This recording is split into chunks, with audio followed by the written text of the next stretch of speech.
Bonjour à tous, j'espère que vous allez bien. On se retrouve aujourd'hui pour mon bilan lecture du mois de mai et vous allez voir, j'ai encore une très jolie section. J'espère que cela vous donnera des idées lecture. Donc tout d'abord, on va commencer par de la romantasy. Et ce mois-ci, j'ai enfin terminé le dernier conte d'Alexiane Thiel que j'ai beaucoup aimé. Ça fait plusieurs vidéos que je vous parle de cette romantasy, donc c'est une série de 4 tomes et celui-ci c'est Ombre Noire. En plus d'être magnifique et d'avoir de jolies illustrations à l'intérieur, l'histoire elle est juste sublime. C'est épique, les deux personnages principaux sont hyper attachants, hyper touchants, c'est un vrai slow burn pour le coup.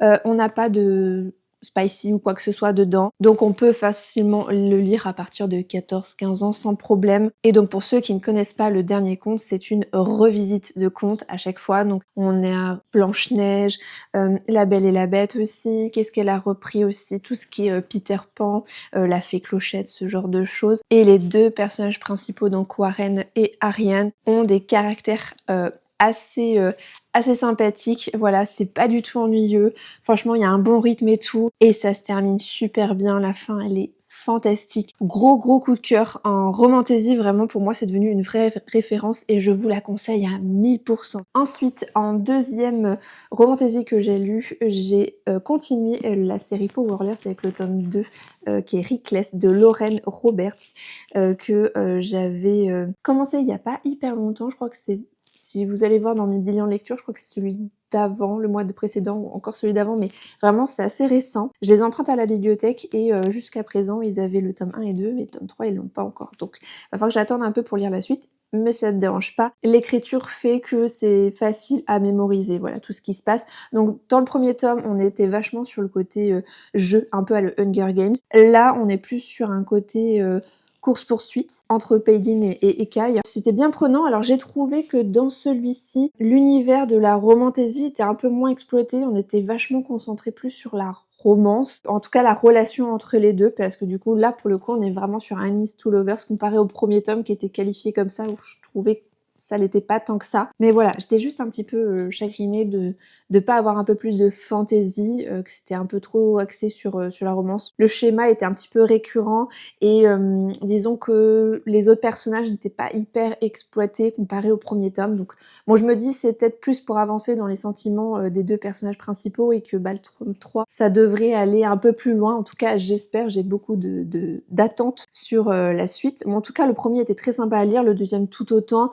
Pareil, on est sur un vrai slow burn, il y a un peu de tension, mais voilà, ça reste très mignon à partir de 15 ans, sans problème, on peut le lire, en tout cas pour le 1 et le 2, parce que le tome 3 je l'ai pas encore lu, donc je ne sais pas jusqu'où ça va. Mais il y a un bon rythme, c'est prenant, franchement je l'ai lu hyper rapidement, c'est pas inaccessible hein, comme genre, hein, vraiment ça se lit sans problème et voilà, en tout cas c'est une bonne lecture, je suis pas déçue, hein, j'ai passé un bon moment et j'ai envie de continuer à voir la suite. On change de genre avec L'Oiseleuse de la Reine, Le Château des Soupirs, le tome 1 d'Isabelle Duquesnoy. Je ne sais pas combien il va y en avoir par la suite, mais je sais que le tome 2 est sorti en grand format du coup en octobre dernier, je crois, ou septembre-octobre. Donc je pense qu'à la fin de l'année, le tome 2 sortira en poche et j'irai me le procurer puisque j'ai commencé la collection en poche. Donc je continue là-dessus. Et du coup, on est sur un roman historique. Alors, il y a de la romance dedans, mais on n'est pas sur quelque chose de superficiel, c'est vachement plus développé, c'est très immersif. Voilà, Isabelle Duquesnoy est une historienne, donc elle est diplômée d'histoire et de restauration du patrimoine, donc on sent quand même la passionnée d'histoire et c'est bien retranscrit en fait dans ses écrits. Il y a un petit côté un peu vulgarisation historique avec des petites annotations. Et pour ceux qui ne connaissent pas L'Oiseleuse de la Reine, je vais vous lire le résumé tout de suite, ça vous donnera un peu une idée de l'ambiance. Mais sachez que voilà, le premier tome se situe quelques années avant la Révolution française et à la fin du premier tome, ça se termine par la prise de la Bastille et les aristos qui foutent le camp. Donc vraiment très cool comme période, hein, génial, mais c'est trop bien écrit, trop bien fait. Enfin, je vous lis le résumé. Pour échapper au couvent ou au bordel, Liselotte épouse le riche et vieux baron de Beaupré.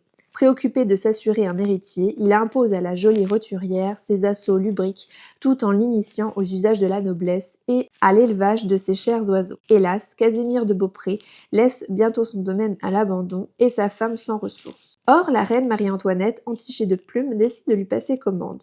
La baronne entreprend alors de repeupler Beaupré d'espèces exotiques avec le soutien de Narong, un mystérieux et bel étranger venu du Siam. Je vous dis, voilà, l'ambiance, elle est très très cool. Alors, il y a une romance et tout, et ça se fait bien. Enfin, je trouve super attachant les personnages, mais on est quand même très axé sur Liselotte et son point de vue en tant que femme. En roman historique, j'aime bien en lire de temps en temps, et j'en ai lu des quand même plus difficiles, plus, comment dire, un peu élitiste, un peu collé-monté, vous voyez. Là, pour le coup, pas du tout. C'est quand même un petit côté un peu franchouillard et très sympa à lire. Vraiment, j'ai beaucoup aimé. C'est très prenant. Du coup, il était dans ma palle depuis un moment, depuis octobre dernier, puisque je l'avais rencontré à Angoulême, ce livre. Et franchement, j'avais apprécié l'échange qu'on avait eu. Et du coup, voilà, donc j'ai une petite dédicace. C'est toujours très sympathique. Et franchement, vraiment, si vous aimez la roman historique avec un peu de romance, mais en même temps quelque chose de proche, d'assez immersif en fait, parce que je trouve que sa plume, il y a un truc, vraiment, j'accroche totalement. Je l'ai lu très rapidement, je l'ai dévoré même, et je l'ai trouvé vraiment très accessible. Je pense que vraiment, pour un roman historique, je l'ai trouvé vraiment très cool, et si jamais vous voulez vous mettre à ce genre, je pense que je le recommanderais davantage par rapport à d'autres, et pourtant j'en ai lu quelques-uns, mais vraiment très très cool. Voilà, Isabelle Duquesnoy, trop chouette. Ensuite, on change encore de genre, puisque je suis quelqu'un qui lit de tout et qui passe vite du coq à l'âne, avec du coup Upgrade de Blake Crouch, qui est de la SF. On est sur un one-shot. C'est l'auteur de Dark Matter que j'avais beaucoup aimé. On est dans le même genre, dans la même dynamique. Ça bouge beaucoup. On n'est pas sur une SF lente et assez plat, très dans l'esthétique. Là, on est vraiment sur un peu un film d'action. Vraiment, quand je le lis, j'ai l'impression de voir un film, et j'adore les films de SF, donc vraiment très très cool, et on ne s'ennuie vraiment pas. Je vais vous lire le résumé. Logan Ramsay a pour mission de traquer les labos clandestins à l'origine des mutations génétiques, interdites depuis qu'une catastrophe a provoqué la mort de centaines de millions de personnes. Blessé au cours d'une opération en apparence banale, il s'aperçoit que son ADN a été modifié. Ses capacités physiques et intellectuelles sont démultipliées. Logan est devenu différent, il a été upgradé. Emprisonné pour sa propre sécurité, il réussit à s'enfuir. De chasseur, Logan devient chassé, cherchant à découvrir l'origine de sa propre mutation génétique. Il met en jour un complot mondial, et si quelqu'un avait décidé d'upgrader l'humanité tout entière, peu importe que plus d'1 milliard de vies humaines soient en jeu. Alors, je vous disais que c'était une SF, mais c'est plusieurs genres combinés, je trouve. Il y a un côté un peu dystopique, un côté thriller technologique, et puis je trouve que dans un sens, ça ressemble aussi à un roman d'anticipation. Enfin, je trouvais que ça combinait plusieurs genres. Alors, il y a des termes un peu compliqués, je trouve, quand ça parle technique, génétique, etc. Mais hormis ça, sinon c'est plutôt accessible, j'ai trouvé très prenant, encore très différent de ces autres romans, mais toujours aussi touchant, très humain en fait, malgré qu'on soit dans quelque chose de très futuriste, notamment avec ses débats, et puis la relation que le personnage masculin a avec ses proches. Il a toujours un personnage masculin, enfin en tout cas d'après ce que j'ai lu pour l'instant, toujours un personnage principal masculin qui a une famille, donc une femme, un ou deux enfants, avec qui il entretient des liens particuliers, parfois très proches. Et je vous avouerai même que par rapport à ce côté humain et ce personnage qui est du coup upgradé, du coup qui est un peu changé, il y a un côté très touchant, et j'avoue que j'ai terminé le livre avec un peu les larmes aux yeux. Alors je m'attendais pas à ça pour ce genre de SF, mais vraiment très très cool, très prenant. Et bon bah l'idée du transhumanisme, c'est pas nouveau, donc j'avoue que je trouve ça cool que l'auteur ait exploité ça. Je vous avoue, comme Dark Matter, je le vois bien en film, en série, vraiment très très cool. Enfin plutôt en film, parce que les séries après ça a tendance un peu à rallonger et aller au-delà, mais vraiment très très bien. Et tous les dialogues qu'il y a en fait sur les questions écologiques, sur l'humanité, la place de l'humain sur la Terre, etc. Franchement, très très cool. Vraiment, je vous recommande, si vous aimez la SF et que ça bouge, allez-y, cet auteur-là, j'y vais moi maintenant les yeux fermés. Ensuite, on retourne maintenant, cette fois-ci dans la dark fantasy, et j'ai lu enfin le tome 5, La guerre céleste de la Guilde des ombres d'Anatrice. J'avais dit qu'à la base je voulais attendre un petit peu, c'était ce que je me suis dit. Dans ma tête, j'essaie de me dire que je vais lire la suite en juillet, parce que écoute, ce sera pas possible. Mais plus ça va, plus je lis d'autres livres, et plus j'ai envie de le lire quand même rapidement, parce que la fin du tome 5, J'ai pleuré. Vraiment, j'ai pleuré. Je suis allée voir mon mari et je suis allée lui faire un câlin parce que j'avais besoin d'un doudou à ce moment-là. Vraiment, ça a été, autant le tome 4, c'était beaucoup de révélations et cetera, autant le tome 5, c'était, fait pour nous faire du mal en tant que lecteur. C'est quand même vachement cruel. On sent qu'il y a une mise en place vers, la guerre, du coup, la guerre céleste et c'est pas très joyeux, voilà, c'est pas très joyeux et la fin m'a un peu retournée. Je m'attendais pas à ça. Merci Anatrice. Encore une auteure sadique. Donc pour ceux qui connaissent pas, La Guilde des Ombres, c'est une, dark fantasy, vraiment, je pense, l'une des meilleures que j'ai lues, jusqu'à maintenant. Alors je n'ai pas lu des tonnes non plus, mais je vous la recommande. Si vous êtes fan de dark fantasy, quelqu'un qui va aller, très loin. C'est un auteur qui va pousser en fait le côté psychologique des personnages, qui va vachement développer son univers, etc. Rien n'est laissé au hasard et il y a des rebondissements. C'est chaud quand même à gérer en tant que lecteur, mais c'est très chouette. Et puis alors les punchlines et le dialogue et tout, vraiment tout l'univers, les persos, vraiment, je vous recommande. C'est un coup de cœur. Donc je pense que je vais lire le tome 6 au mois de juin. Je vais pas avoir le choix, vraiment, la fin du tome 5, c'est pas possible. Alors, le tome 6, c'est un pavé. Là, il est un peu moins épais que le tome 4, celui-ci, mais le tome 6, je crois qu'il y a plus de 1000 pages. Mais je vais pas pouvoir rester des mois sans pouvoir lire parce que autant le tome 3, on pouvait faire une petite pause. Tome 4 aussi. Tome 5, c'est compliqué, mais en même temps, on a envie de savourer parce que je vais être triste. Quand j'ai arrêté, j'ai terminé le dernier conte d'Alexiane Thiel, j'étais triste de les quitter. Vraiment, j'ai savouré cette collection que j'avais depuis un moment parce que je me suis vraiment attachée au personnage. Mais là, je pense que je vais être un peu anéantie quand j'ai fini La Guilde des Ombres. Alors pour ceux qui l'ont lu et qui, par exemple, veulent continuer un peu le côté de l'univers de la Guilde, peuvent lire La Reine Courtisane, qui est un préquel et un one-shot à cette dark fantasy, qui est plutôt de la romantasy, mais bon, romantasy façon Anatrice, donc c'est plus mature, c'est plus sombre, c'est vachement bien exploité. Donc les lecteurs peuvent encore continuer là-dessus. Moi, je l'ai déjà lu avant, sur les conseils de l'auteur d'ailleurs, et du coup... bah, je vais être vraiment triste, alors voilà. Bon, bref, du coup, encore une fois, gros coup de cœur, j'adore Anatrice.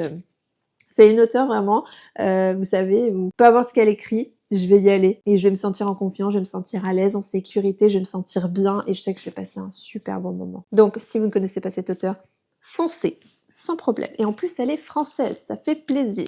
Ensuite, un autre livre que j'ai lu et qui était pour la lecture commune que j'ai avec mon book club, c'est Tout le monde dans ce train est suspect de Benjamin Stevenson et que le tome 2, le premier tome, c'est celui-ci. Peut-être que vous l'avez vu passer. Les couvertures sont quand même vachement reconnaissables. Donc le premier tome, c'était Tous les membres de ma famille ont déjà tué quelqu'un. J'avais beaucoup aimé le premier et le deuxième est fantastique. Donc on suit en fait le narrateur qui est Ernest Cunningham. Dans le tome 1, c'était pareil.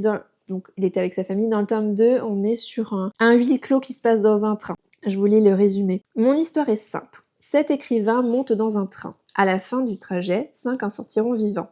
Et l'un d'eux sera menotté. Invité à un festival consacré au roman policier, Ernest Cunningham a pris place au bord d'un train avec d'autres écrivains. À l'arrivée, on dénombre quelques morts. Entre-temps, s'est tenue la plus folle des enquêtes, car tous les auteurs de romans policiers savent parfaitement comment résoudre des affaires les plus difficiles, comme ils connaissent toutes les recettes du crime parfait. Moi j'aime beaucoup son style en fait. On est sur un roman à énigme, voilà pour ceux qui aiment tout ce qui va être Agatha Christie, enfin ce genre de roman, vous allez être comblés, mais c'est version moderne. Alors je sais que pour les personnes qui sont habituées à lire, je sais pas moi, du Hercule Poirot, du Sherlock Holmes, ce genre de roman à énigme plutôt 19e, 20e siècle, peuvent être un peu perturbés par celui-ci parce qu'il est assez moderne. Mais n'empêche que si vous aimez les romans à énigmes, je vous le conseille fortement. Il y a un côté où en fait le narrateur s'adresse directement au lecteur et il y a beaucoup d'humour dans ce roman, comme dans le premier d'ailleurs, j'avais beaucoup aimé. Et tout est fait pour qu'on arrive à comprendre au fur et à mesure les éléments, les intrigues, donc on n'est pas totalement surpris pour certains trucs, mais il y a quand même des petites intrigues, on l'aurait pas vu venir forcément. Il y a un côté très ludique en fait dans la façon de le lire ce bouquin-là et j'en raffole. Franchement, je passe toujours un super moment, c'est hyper divertissant, hyper fun. Vraiment, si vous aimez le côté, polar, mais vous avez envie de vous amuser un peu, de vous détendre un peu, je sais pas moi, c'est un peu, comme pour en vacances, vous faites des mots croisés ou des mots mêlés, ce genre de choses, juste pour vous détendre, mais en même temps ça vous stimule intellectuellement un petit peu, mais sans plus. Et ben, c'est parfait. Ce genre de lecture est, idéal pour ça. C'est un auteur vraiment, coup de cœur. Alors pour l'instant, il y en a 3 qui sont sortis. Le troisième est sorti en décembre, l'année dernière, donc je pense que je vais me procurer aussi. Je ne sais pas jusqu'à où ça va aller en fait, parce que son personnage franchement il peut être pris, sur plein de choses. Je trouve qu'il y a un petit côté, aussi où, il, fait des petits clins d'œil en fait aux autres enquêtes de d'autres auteurs, connus du genre, et je trouve ça chouette en fait, voilà, c'est mon chouchou. Benjamin Stevenson qui est à la base, je crois, qui est humoriste et qui propose une série de livres tout bonnement génial. Vraiment, je vous le recommande, c'est trop chouette. Et donc actuellement, voilà, il y en a 2, enfin 3 typiquement, mais là j'en ai 2 et j'ai eu autant de plaisir à lire l'un que l'autre. Il n'y a pas de changement de rythme plus que ça. Il n'y a pas de déception, vraiment, j'ai passé un trop beau moment et encore une fois, je me suis bien marrée, il y a un petit humour noir et tout, enfin bref, un régal. Ensuite, je vais prendre mon ordinateur puisque ce sont des livres que je n'ai plus et j'en ai plusieurs et je veux pas dire bêtises, surtout pour les noms, les titres où j'ai un peu de mal. J'ai eu 2 petites déceptions de 2 romans japonais, donc je vous avoue que j'étais un peu frustrée. J'ai lu Le restaurant des recettes oubliées de Hisashi, Kashiwai. J'avoue que j'ai été un petit peu, déçue, c'était trop répétitif. Alors, ça m'a rappelé un petit peu, cet auteur-là et cette série-là, Tant que le café est encore chaud, de Toshikazu Kawaguchi, mais je trouve que dans ceux-là, c'est beaucoup plus développé, ça va plus loin et je sais pas, la façon dont c'est écrit, ça fait quand même moins, liste, alors que, Le restaurant des recettes oubliées, ça fait quand même vachement liste. Le principe était sympa, le côté, où, on cuisine, et on se remémore des souvenirs et cetera, j'ai trouvé très chouette, mais, j'ai pas accroché plus que ça. J'ai trouvé les personnages pas très attachants, voire même, horripilants. Du coup, j'étais un petit peu déçue. Alors je sais qu'il y a un tome 2, 2e service d'ailleurs, mais je vais pas y aller. Voilà, je préfère clairement cette collection-là, quitte à lire quelque chose de feel good et tout, de plus sympa, de plus détente, et puis en même temps qui fait réfléchir sur soi, par rapport à la mort, et cetera. Enfin voilà, je préfère cette collection-là que l'autre. Donc voilà, j'étais un petit peu déçue, mais ça arrive. Ensuite, autre livre que j'ai lu, c'est La fille sur la banquette arrière de Usami Rin. Alors, le résumé m'a pâté bien, mais je l'ai pas trouvé... Enfin, je sais pas, j'étais pas convaincue. Je vous lis le résumé, comme ça, peut-être que ça vous parlera. Je sais même pas si vous l'avez vu passer, parce que je crois pas que je l'ai beaucoup vu sur les réseaux celui-ci. Kanko est une lycéenne étonnamment lucide et complètement désemparée qui doit affronter une décision essentielle, partir fuir l'enfer familial où sa mère se remet difficilement d'un AVC et son père a des accès de violence, ou rester et prendre soin de ses parents, ces êtres qui n'avaient pas été aimés et qui étaient blessés. C'est une décision qui engage la vie et la mort, celle d'aimer ou de haïr, de comprendre ou de condamner. Et Kanko, souvent, préférait devenir une chose inerte et insensible plutôt que de devoir démêler l'enchevêtrement de ses sentiments. Les funérailles de la grand-mère paternelle vont être l'occasion d'un voyage en voiture et de retrouvailles familiales. Le passé ressurgit, ses moments heureux et ses blessures cachées, de vieilles histoires douloureuses d'abandon et de désamour qui ne se sont jamais refermées. Comment Kanko trouvera-t-elle une raison de vivre, etc., etc. Bon, j'ai trouvé le résumé, enfin, il m'a pâté, il y avait un vrai truc, une vraie discussion, il y a des sujets qui sont traités comme la maltraitance infantile, les troubles psychologiques, le cadre familial japonais. Je trouvais ça hyper intéressant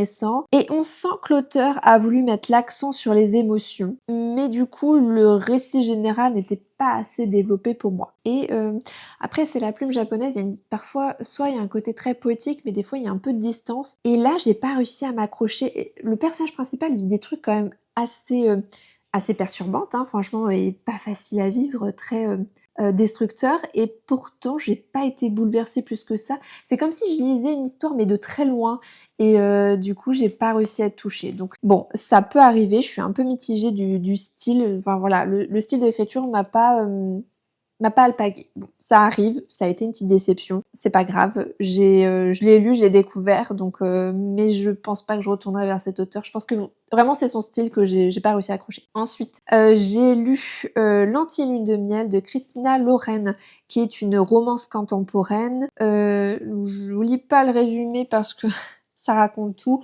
mais en gros, c'est l'histoire d'une nana qui a une sœur jumelle à qui tout réussit. Elle gagne tout, les lotos, les machins, enfin tous les jeux concours, etc. Elle gagne tout. Mais elle a la poisse. Vraiment, y a rien qui va dans sa vie. Elle perd son job, elle a enfin, plus de mec, plus rien. Enfin bref, c'est un peu compliqué. Mais elle a une famille très touchante, très présente aussi, voilà. Et en gros, cette nana-là, elle doit assister au mariage de sa sœur, qui en plus de se marier, a gagné tout ce qu'il fallait en fait pour ne quasiment rien payer de son mariage et de sa lune de miel. Et il y a aussi le témoin du marié qui accessoirement est le mec qui, enfin en gros c'est un enemies to lovers vite fait, voilà.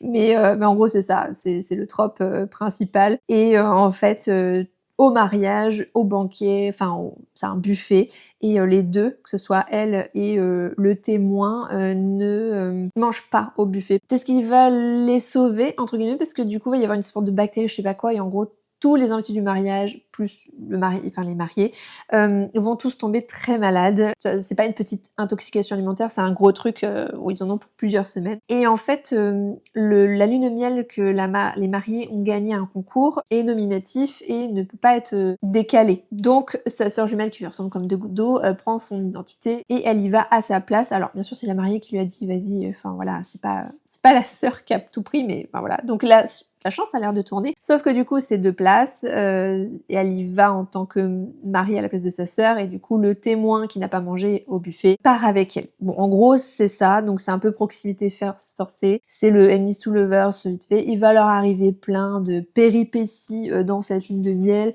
Voilà, c'est très facile comme lecture, très accessible, il y a un peu de tension mais pas spicy plus que ça. C'est très facile à lire, voilà, je connaissais pas Christina Loren, qui en fait sont deux auteurs, pour ceux qui ne le savent pas. Moi, j'étais pas au courant, donc je vous le dis. C'est une romance contemporaine, voilà, très... on est très sur les clichés, il y a un peu de punchline vite fait, mais voilà. J'ai passé un bon moment, voilà, je me suis bien amusée, c'était assez touchant, et peut-être que j'y retournerai à l'occasion, voilà, si je trouve en bibliothèque, je tombe dessus, pourquoi pas. Enfin, faut que le résumé m'appâte un peu, parce que vu que c'est quand même beaucoup cliché sur cliché, faut pas être allergique, quoi. Il faut le vouloir à ce moment-là, et faut que l'histoire plaise quand même un minimum. Mais franchement, très accessible, ça se lit bien, je me suis bien marrée, j'ai passé un bon moment, je l'ai lu très vite. Et ensuite, j'ai encore deux livres. Un livre que j'ai lu et un audio. Donc le dernier livre que j'ai lu, c'est Bounded by Thorns de Elizabeth Hélène, qui est une romantaisie et qui est aussi une revisite de conte, en tout cas pour le début de l'histoire, qui reprend en fait La Belle et la Bête.